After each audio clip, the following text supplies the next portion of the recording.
Masa je vremensko-prostorna formacija.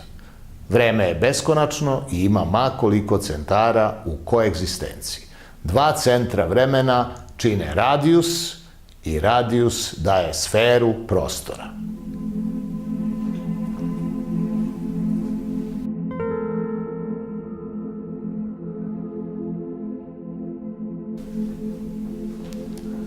Prostor ima tri dimenzije. Dve su površina sfere prostora i ona je pi, a treća dimenzija je dijametar, to je interno vreme prostora 1.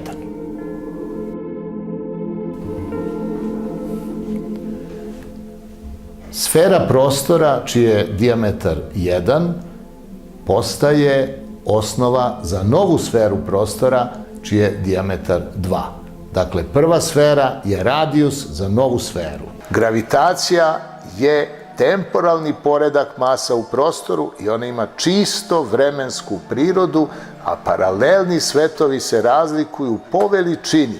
Veličina uslovljava i fazni i frekventni pomeraj u odnosu na osnovnu veličinu prema kojoj se sve to upoređuje, a to je prostor, to je dakle sam prostor čijeg masa nije ništa drugo nego deo. Dakle, masa je deo prostora.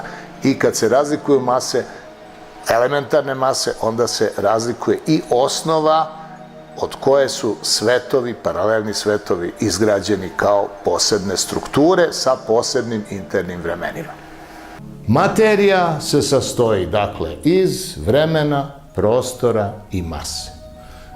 Čitava matematika koja od vremena izdvaja prostor kao njegov deo, a od prostora masu kao deo prostora, sastoji se iz svega 5 elemenata.